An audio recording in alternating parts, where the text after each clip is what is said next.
Évangile de Jésus-Christ selon saint Matthieu. En ce temps-là, Jésus disait à ses disciples : « Je vous le dis, si votre justice ne surpasse pas celle des scribes et des pharisiens, vous n'entrerez pas dans le royaume des cieux. Vous avez appris qu'il a été dit aux anciens : Tu ne commettras pas de meurtre. Et si quelqu'un commet un meurtre, il devra passer en jugement.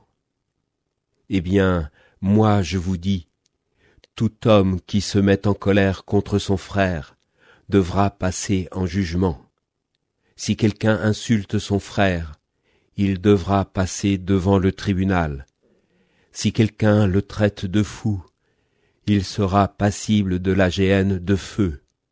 Donc, lorsque tu vas présenter ton offrande à l'autel, si là tu te souviens que ton frère a quelque chose contre toi, laisse ton offrande là, devant l'autel, va d'abord te réconcilier avec ton frère, et ensuite viens présenter ton offrande.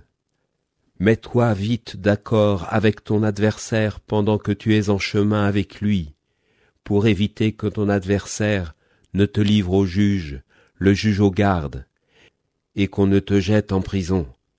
Amen, je te le dis, tu n'en sortiras pas avant d'avoir payé jusqu'au dernier sou. Bonjour à toutes et à tous.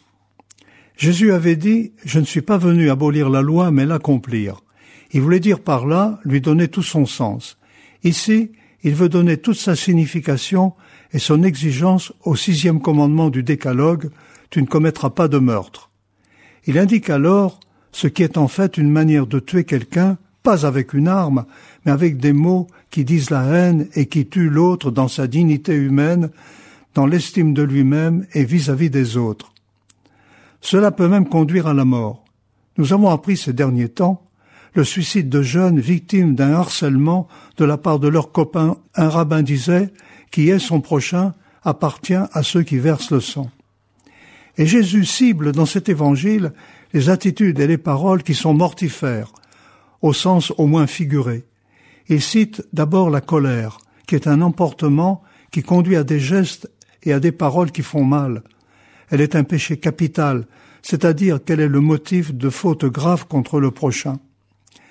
Jésus cite justement les mots « imbécile », qui veut dire faible d'esprit, insensé, tête sans cervelle, qui mérite un jugement de la Cour suprême d'Israël. Fou, qui mérite la géhenne de feu, qui était à Jérusalem un dépotoir, symbole de malédiction. La gravité de ces actes provient du fait qu'ils sont accomplis contre un frère, ou quelqu'un qui devrait être considéré comme tel. Le mot « frère » revient 4 fois dans ce passage. Jésus ajoute que la réconciliation en cas de dispute avec un frère est indispensable pour venir validement offrir un culte à Dieu.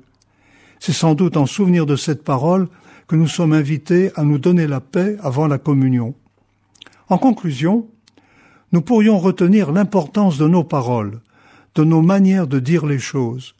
Les paroles peuvent tuer, mais elles peuvent aussi encourager, dire la fraternité, dire la tendresse et l'amour qui font vivre. Bonne journée à toutes et à tous, tenez bon. L'évangile du jour a été commenté par le père Joseph Proux, prêtre du diocèse